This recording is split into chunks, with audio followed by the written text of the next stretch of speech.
E aí, galera inteligente dessa internet, eu sou a Milena Faria Fintori. Você tá no seu canal de vida inteligente na internet. Olha, eu sendo redundante mais uma vez, né não? Hoje a gente vai ler o capítulo 7 do meu romance histórico. Você tá na playlist Brado Mudo. E aqui eu narro capítulo a capítulo para vocês desse romance que se passa no Brasil, colônia de Portugal, numa capitania hereditária lá em Pernambuco, numa vila fictícia chamada Itaruçu, onde filha de donatário e escrava se apaixonam. Bora comigo para mais esse capítulo? Brado Mudo, capítulo 7. Sondei as escravas que nos serviam. Ela nunca havia servido as refeições. Estando visivelmente machucada daquela forma, não seria pela primeira vez aquela noite.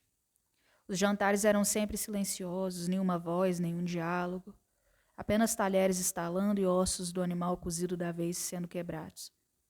Papai era sempre o primeiro a pedir licença e ir para o quarto, onde ficávamos as três, sentadas, faces pálidas iluminadas à vela, expressões conformadas ao meu lado. Fitei Mia. Eu nunca havia visto realmente preocupado com algo. Eu a invejava tanto por isso. Nada parecia tirar seu sorriso, enquanto as contendas pareciam se sentir extremamente atraídas por mim. As escravas recolheram nossos pratos, Mia e Nana foram para seus quartos. Era o que eu deveria ter feito. Foi minha intenção inicialmente. Mas enquanto caminhava pelo corredor, mordendo o lábio inferior, tomada por uma inquietude que jamais me abandonaria, decidi voltar. Abri a porta da cozinha e todos se voltaram para mim. Preciso de água, eu disse à senhora negra com um lenço na cabeça que se aproximou de mim, secando as mãos na própria saia. Olhei ao redor, esperando encontrá-la antes que a senhora me trouxesse a água. Então ela entrou pela cozinha atrás de mim, com uma bandeja nas mãos, trazendo uma garrafa de vinho pela metade e um cálice. Mia e Nana não bebiam. Estremeci ao perceber que ela voltava do quarto de meu pai. Era ele o único a quem ela serviria vinho. Precisa de algo? Alguém já ajudou? Perguntou-me, colocando a bandeja sobre a mesa. Eu precisava saber se estava bem. Respondi, reparando seu olho ferido. Só melhoraria dentro de 2 ou 3 dias, talvez mais. Meneou a cabeça positivamente, mas aquilo não foi o bastante para me tranquilizar. A senhora me entregou um copo de barro cheio d'água, segurando uma jarra nas mãos, me lançando uma pergunta. A água de seus aposentos acabou, senhora? Eu mesma levarei antes que a senhora vá se deitar. Quase me engasguei tentando engolir o líquido de maneira rápida. Pareceu fazer um nó em minha garganta. Candelária tinha ido em direção à pia, assim que a escrava me trouxe a água. Devolvi o copo e apressei-me em seguir a moça. Eu tentei ajudá-la, mas não obtive resposta de meu pai. Eu disse em voz baixa, com pesar. Já lhe pedi que não se incomode mais comigo, senhora. Ela fitou-me como uma criança cheia de temor, fazendo-me desviar meus olhos dos seus. Eu queria poder fazer algo. Sussurrei sem jeito. Ela empilhava os pratos do jantar na pia, preparando-os para serem lavados. Limpou as mãos num pano encardido sobre o armário de panelas ao nosso lado e tocou meu braço. Senti a palpitação em meu peito. Saboreando a dor inevitável, era triste. Se espalhava do coração para todo o corpo como um veneno doce e fatal. Aquilo estava cada vez mais difícil, mas não era o bastante para me afastar. Eu ignorava todos os avisos. Era como uma criança hipnotizada pelas chamas de uma fogueira, sabendo que me queimaria em breve, mas sem forças para desistir de agarrar o fogo. Já fez bem o bastante para uma escrava como eu, senhora. Não tenho o direito de fazer com que se machuque mais. Não pode chegar aos ouvidos de meu pai. Intercedi sobre o incidente do chicote, enquanto ela observava o machucado em meu punho. O capataz cuidará, para que ele não saiba.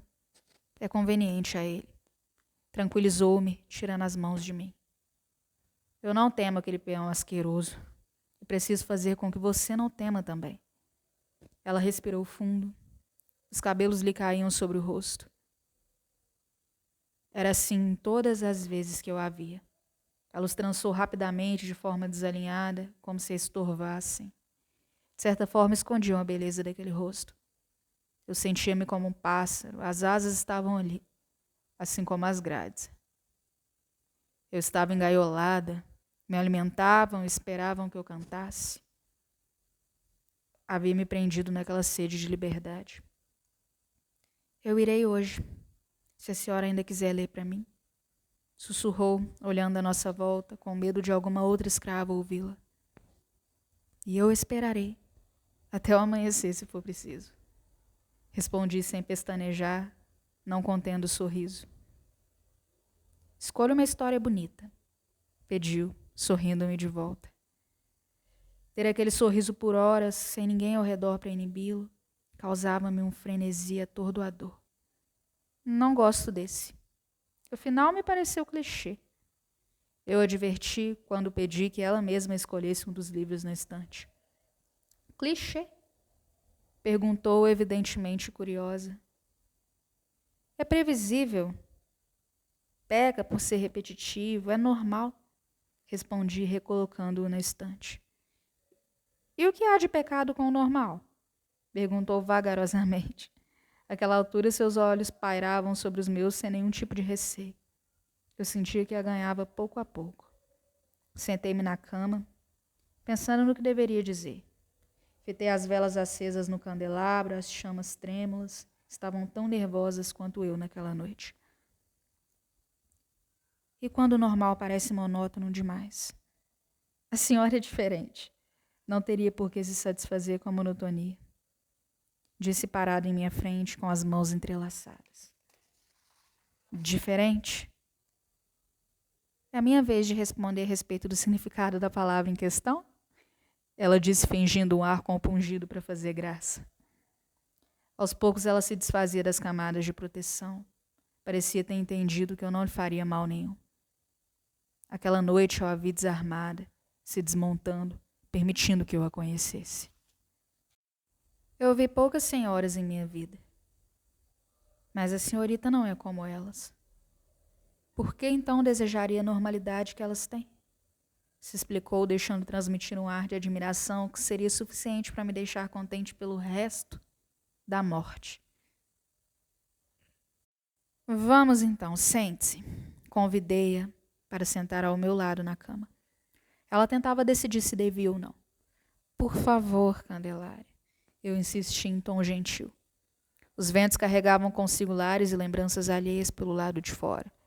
E só o que eu ouvia era sua sutil respiração em meio ao nosso silêncio.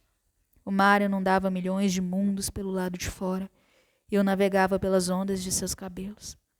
O sol ardia toda a alma vagante pelo lado de fora, e eu sentia toda a decência do meu corpo derretendo ao seu lado.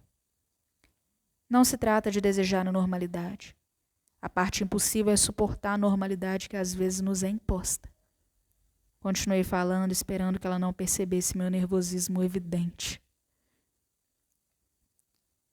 E há quem se encoraja a fazer imposições sobre a filha do capitão? Tão próximas uma da outra. Temi que não conseguisse disfarçar meu deslumbre. Mas ter tempo de reparar cada detalhe daquele ser divino que havia me presenteado com sua visita naquela noite era o que eu precisava para correr o risco. Existe uma coisa que não pode aprender nos livros, uma das poucas que as sagradas letras não nos ensinam. O que os escravos chamam de ordens, os senhores chamam de conveniência, Candelária. Respondi fitando-a. Nossos rostos estavam à distância de um palmo. Conversávamos baixo, com medo de que alguém passasse pelo corredor e nos ouvisse. É mais fácil obedecer a uma ordem, porque é o que mandam, do que fazer o conveniente, porque é o que esperam. Ela pareceu roubar meus pensamentos enquanto respondia. Não faz ideia do quanto é sortuda por não alimentarem expectativas sobre você. Mas a filha do capitão Donatário não tem a mesma sorte, Candelária. Não esperam que eu esteja aqui. Ela retrucou com uma expressão inteligente. Não esperam que eu a receba aqui. Eu respondi sorrindo. É tarde, eu já deveria ir. Ela se levantou de supetão, como quem tivesse acabado de dar-se conta que estava ali. Nem chegamos a ler ainda. Eu fui arrancada do transe. Já molei há tempo demais, senhora. Caminhou em direção à porta. Eu gosto de estar em sua companhia, não me amola, me encanta. Confessei tentando fazer com que ela ficasse. Fitou-me com olhos incrédulos. Você vem amanhã, Candelária? Prometo falar menos e ler. Eu prometo vir, se até a noite a senhora não mudar de ideia. Disse, visivelmente embaraçada. Então virá. Eu sorri sem esconder o contentamento.